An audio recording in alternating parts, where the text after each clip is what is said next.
So I hear the New York Times is doing a piece on Booktube, and I can't help but be excited, because this is the big leagues. It's old world print writing about new world digital.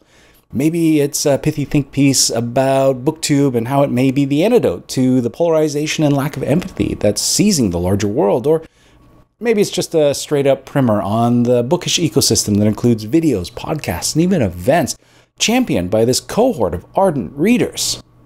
Well, damn it, Booktube 101, Christine Riccio and YA Reads. And I'm trying to figure out who exactly this article is written for. Is it for the graying, middle-aged reader that consumed the Twilight Saga and doesn't know where to turn to for their next YA read? Or is it the massive tween demographic that reads The Grey Lady? This is the Budweiser commercial of articles. Budweiser commercials don't convince craft brew drinkers to start drinking Budweiser, and Budweiser doesn't need to introduce the larger world to the fact that there is a beer called Budweiser.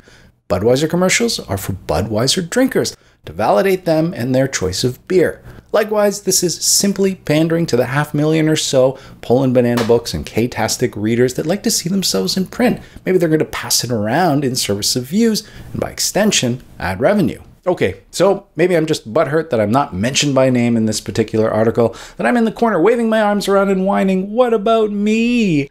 What about the adult booktubers out there exploring the English canon, reading works in translation, sifting through the Man Booker and National Book Award long list, that are having thoughtful and erudite conversation around literary fiction? Why is the default setting for all of these articles Christine Riccio and YA Reads? Booktube is more than just unboxings and enthusiastic book hauls, fairy lights, TBRs, tags, and tea. So, I think it's time to hike up the mansplaining pants and figure out exactly what Booktube is. Well, actually, who cares? I mean, I've said it before. Booktube is small potatoes. We're essentially a rounding error in the YouTube ecosystem. PewDiePie, a single video from him, generates more views than every single Booktuber video put out that week combined.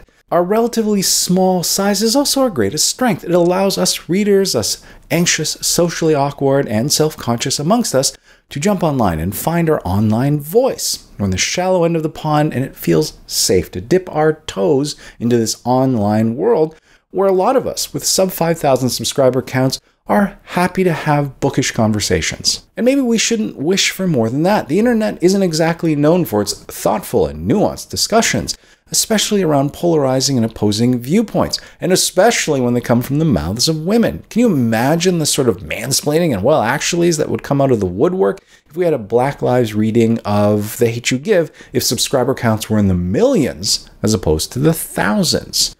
Maybe we shouldn't wish for it to be any bigger than it already is. Booktube's strength is written in its very DNA, and I know I bitch about articles' tendency to reduce it to Christine Riccio, but get this straight. She is a hero, and she and her ilk should be recognized for their significant contribution.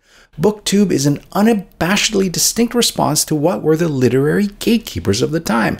Middle-aged white guy reviewers talking about middle-aged white guy authors and their middle-aged white guy problems, and along comes Booktube that is predominantly young and female, talking enthusiastically about something as unpretentious and vulgar as popular fiction.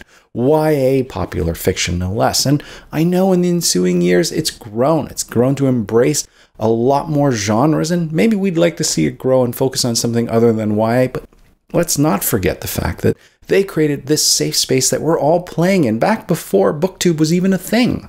I do wish there were more articles about Booktube 2.0. It should be bigger than it is. Reading is currently enjoying this huge renaissance.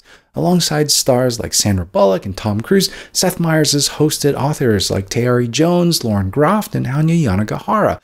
Luminaries are publishing book clubs and their book lists. You've got Emma Watson's Our Shared Shelf, Reese Witherspoon's Hello Sunshine, Indianapolis Colts quarterback Andrew Luck, as well as book lists pushed out annually from Bill Gates and Barack Obama.